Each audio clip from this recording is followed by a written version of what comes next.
Alright, mega love shout out. Good evening mga kakabsat. No, pati na rin sa mga bobong garapata na ngayon ay hanggang ngayon panatiko pa rin ng mga Duterte. Ha? Magdusa kayo. Diyos ko po, Rudy. O, puntaan natin si Professor Mapsat. Si Antonio Contreras. O, pakinggan natin. O, makinig kayo nang may matutunan naman kayong mga garapatang bobo. Makinig kayo nang mayroon kayong matutunan. Yan ang problema sa inyo, bobo kayo masyado Halatadong pagkabobo nyo. Pasok, attorney. Magandang gabi po sa ating lahat. Professor Araw po Contreras, ngayon pasok. ng Lunes at nandito po si Professor Tonton Contreras sa isa na naman edisyon ng Usapang Politika dito sa Facebook Live para sa mga friends ko. At doon naman sa mga followers ko, syempre kayo po ay Team Replay kasama na ng mga subscriber ko sa YouTube. Medyo late po tayo ngayon sapagkat ako po ay nasa isang lugar, ibang lugar sa Manila. Pero kaninang umaga, umalis tayo. Talagang grabe, lakas na ng ulan sa Manila kanina. Grabe. Piatos. In fact, matagtag yung eroplano kanina. Piatos. Pero nasa lugar ako na mainit, pero ngayon umulan naman. Sabi ko, sinusundan kaya yata ako ng ulan. Sasabihin niyo, ba't hindi ko binabanggit kung nasaan ako? Kasi sabi nga sa akin ng anak ko, wag ko daw sasabihin kung saan ako naroroon. Kasi alam mo na, syempre, baka biglang merong manapok na lang sa akin dyan dahil ang daming galit na DDS. Anyway, doon ko sa mga binaha, tayo po ay nagsisimpatya, tayo po ay kailangan mag-ingat. Grabe ang baha kanina, grabe ang inconvenience. Kahapon pa lang ng hapon, nasa Manila na kami kahapon. Grabe na lakas ng ulan. Ano naman itigil na to? Talagang lagi na wala nang normal ng pagpasok ngayon ng mga tao sa opisina at mga bata kawawa, hindi ba? Buti kung magandang infrastructure natin sa online. Grabe. So, parang sabi ko nga, ano ba to? Parang pangalawang linggo na to. Di ba? Ang dami ng classes at saka office. So, alam ko ang napapanahon to sapagkat nakikita na natin epekto ng pagkukulang natin sa ating mga ginagawa. Pero alam niyo yung flood control, bagamat ibang araw natin pag-uusapan yan kasi ang daming laging sinasabi kung hindi nga lang kinurakot o kinupit yung mga pera ay walang mangyayaring ganito. Alam mo, totoo yan sapagkat isa rin sa mga talaga nagpalala ay yung mga pangurakot. Pero hindi pwedeng sabihin natin na ang naging dahilan lang ng pagbaha ay galing mga corrupt na officials. Kasi maraming lugar na walang kinurap pero nagbabaha pa din. So, ganun po talaga. Hindi mo natin pwedeng sabihin na blanket na maghalal lang tayo ng the right people and good people wala nang baha. Sapagkat yan po ay isang ecological process na talaga maraming factors. Pero hindi po natin pag-uusapan yan sa ngayon dito. Basahin nyo na lang po yung post ko sa social media at yung column ko na lalabas sa Webes. Kasi yan ang ating pag-uusapan. Pero sa ngayon pag-usapan natin yung nangyari sa impeachment trial. Kasi ang nag-resume na ang impeachment trial at isinalang na kanina, una muna si Pareha, yung taga-House of Representatives, pero dahil nag-stipulate na po yung kabilang panig, yung defense, doon sa mga dokumento ng mga hearings na ginawa sa House, hindi na po napatagal yung testimony ng Pareha. Ngiti-ngiti nga siya kasi hindi na siya dumaan, hindi na siya na-cross-examine. Pero sinalang po kanina si Gina Acosta, yung Special Disbursing Officer ng Office of the Vice President.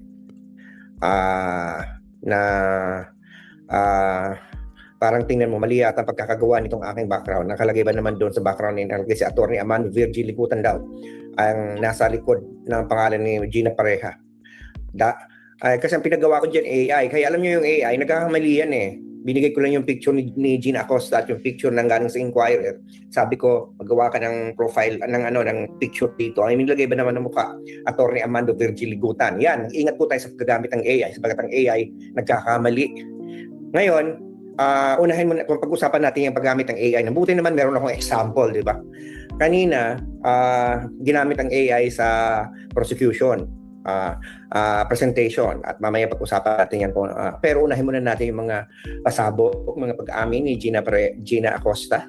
Marami siyang itinatanggi nung una pero at least ang unang naamin niya ay binigay niya kay sino nga ba to? La Chica, yung Colonel La Chica, yung pera, yung 125 million. Yan noon na pag-amin. Binigay niya. Dahil pangalawa, inamin niya na wala naman sa dokumento na nagsasabi na pwede sila chika na mag-disburse. Ikatlo, inamin din niya na kaya niya binigay kay La Chica dahil yung pinipili niya na dalawa rason eh. Ang unang rason daw ay dahil siya yung nag-implement at siya yung security officer. Bagamat hindi naman prinisend sa kanya yung ebidensya o yung mismong dokumento na nagsasabi hindi pwedeng maging disbursement officer sa La Chica kasi doubtful nga kung empleyado siya ng OVP. Ang lumalabas, although kanina hindi naman niya sinabi, pero alam natin na si La Chica galing yan sa Armed Forces of the Philippines. Dinalaga lang yan sa minsan especially hindi siya employee ng OVP, siya ay naka-special details sa Office of the Vice President. So hindi siya banded. Ang banded na officer ay si Gina Acosta na ang pangalan ngayon dito sa aking nasa background ay si Armando Virgil Ligutan, di ba? Nagkahalo-halo na. Si Gina Acosta yan. So kanina ang ikatlo na medyo talagang sa akin is really seal the fate of the entire testimony is precisely that when she admitted in open court that it was the Vice President who ordered her to give the 125 million to La Chica. At ang maganda nito, ito ang naging serbisyo ito ang naging use nung hearing sa House, di ba? Nung pinakita yung hearing sa House at yung video na kung saan inamin din yan yung sa hearing sa House na kaya lang daw niya binigay kay La Chica dahil sinabihan siya ni Sara Duterte. Kasi kung wala namang order na gano'n, hindi niya gagawin yon. Manasalita, na-confront na si Gina Acosta ng mismong words niya under oath House. So, wala na talagang gano'n na. So, ito kitang-kita na dito na yung 125 million ay nabigay sa isang tao na hindi naman otorisado na ito ipamigay. So, hindi siya disbursement officer. So, kasi ang intelligence fund, gagamitin mo yun sa pag-gather ng intelligence, hindi pa intelligence, confidential fund. Sa pag-surveillance, pag-conduct ng mga confidential na operation. So, may mga babayaran ng tao dyan. May mga bibilhin kang gamit. May mga pagkain, sabihin nila gamot. Well, ang nasa polisiya, nasa memorandum circular, ang dapat gumagawa noon, yung authorized na si Gina Acosta dahil siya yung SDO. Hindi niya nga ginawa yun. Binigay niya kay La Chica na unang-una hindi naman empleyado ng Vice President. At pangalawa, hindi siya authorized kasi hindi naman siya special disbursement officer. Kaya nga tinatanong kanina na ano ba siya? Recipient ba siya? Or siya ay nag-disburse? Now, inamin din ni Gina Acosta na si La Chica, hindi naman siya recipient. Siya lang ay nag-disburse. Ibig sabihin, hindi siya provide ng intelligence. Siya yung parang ginawa niya yung trabaho ni Acosta. When in fact, si Acosta dapat ang namimigay personally mula. Personally dapat binibigay niya. Siya yung nagbabayad, siya yung bumibili. Eto ngayon magiging problema. Kasi malinaw na ngayon na mukhang talagang maraming mga na-violate. Kanina kita naman natin ang una. Alam mo, ang style talaga nitong impeachment trial na to. Makikita mo na talaga ang style ng defense sa Kasi si Gina Acosta, although witness siya ng prosecution, siya yung tinatawag na hostile witness. So, sa pag-hostile witness, pwede maging leading ang hindi misleading leading. Hostile siya. Madaling salita. Ibig sabihin yan, tinanggap ng Senate impeachment court na siya hostile. So, talagang kita mo nung una parang hindi ako makapaniwala na itong taong ito na humahawak ng 125 million ng sweldo, salary grade 24 na hindi maintindihan ang English na question at ang Filipino na question.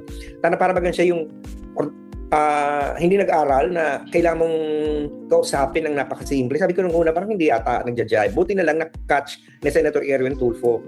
Kasi nakita ni Senator Erwin Tulfo na yung transcript nung appearance ni Gina Acosta sa House, malinaw naman ang kanyang mga sagot, naintindihan niya yung English, naintindihan niya yung Tagalog, at nakakasagot naman siya. So, ibig sabihin niya, nasa mo talagang dinidelay. May delaying tactic, pinapatagal nitong mga nasa depensa. Siguro na-coachan nga nila itong hindi yan silugutan ha. Sabi, hindi siya silugutan si Gina Acosta. Si Attorney Virgil Ligutan yung mukha ng lalaki doon sa kaliwa ko. Kanan ko. Kaliwa ninyo.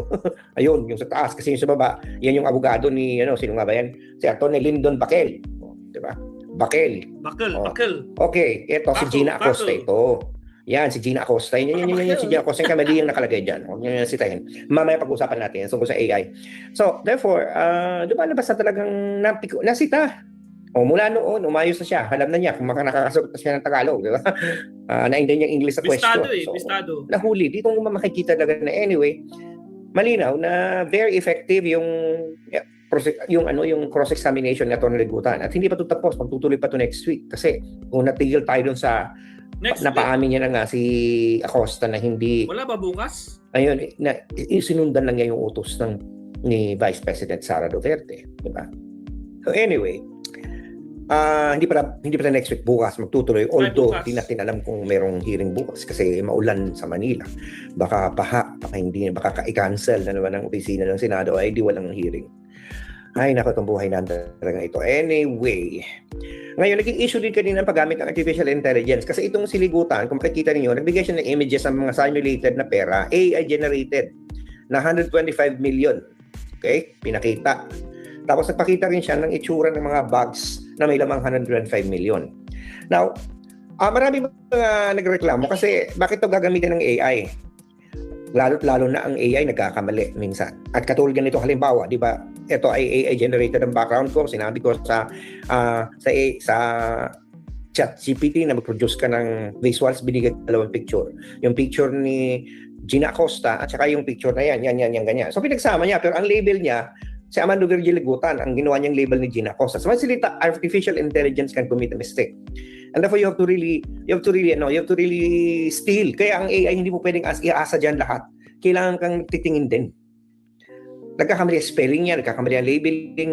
Kailangan mong mag-make ka ng kung ako ay hindi ako naging diligent kasi kung naging diligent ako, dapat pinalitan ko, sinabihan ko uli siya na hindi yan si Gina Acosta, ay si Armando Ligutan. Yan ay si Gina Acosta. So nagbago ako uli ng prompt. So ganun, dapat ikaw pa rin na in charge. Hindi mo dapat binibigay sa AI ang lahat. Hindi mo dapat pinapasulat ang paper mo sa AI, gano'n. Pag ginagamit mo na natulong ang AI. Kasi ako naman, hindi naman ako marunong masyadong maggawa ng graphics. Pinagawa ko sa kanya. But this is an example that, if you just let AI do everything, it's going to commit a mistake. Pero dito sa nangyari, ako ang tingin ko, tama naman yung pagkakagamit ng image ng pera. Kasi alam nga namang maghahanap ang prosecution ng 125 million. Maglalabas. Diba? Ano yung 120? Sinabi nga, marami nagtatanong, katulad kanina, nanonood ako ng mga reaksyon. May si Atty. Rui. Sabi niya, hindi naman daw kailangan yung ginawa. There is a total waste of time to present all this evidence about the money. Ako naman, hindi waste of time yun. Ako I beg to disagree. Para sa akin, sa isang ordinaryong mamamayan, gusto ko makita kung gano'ng kalaki 125 million. Kaya ba talaga ni Gina Acosta bitbitin yun? Diba? So, ang pinapalabas na Ligutan dito, it is an extraordinary thing. Isang araw mo lang lahat ginawa yung cheque and in cash. Di ba? So, yun ang pinapakita doon, the impossibility of it all. And since you could not actually order 125 million pesos box load in, gumawa ka ng props. Hindi ba? Gagawa ka ng props para mapakita yung impossibility. Etong si Atty. Roy, tapos ito naman si Casey Constantino, at saka si Atty. Tamase doon sa kabilang istasyon, nanonood ako, ganun din, parang pinkunan din nila yung fact na it could be misleading. Sabi ko, ako hindi na mislead Kasi pinaliwanag naman na yun ay AI lang.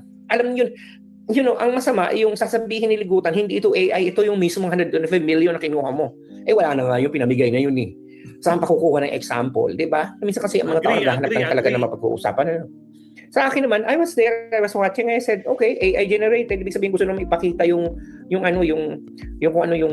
Ardayan, shout out.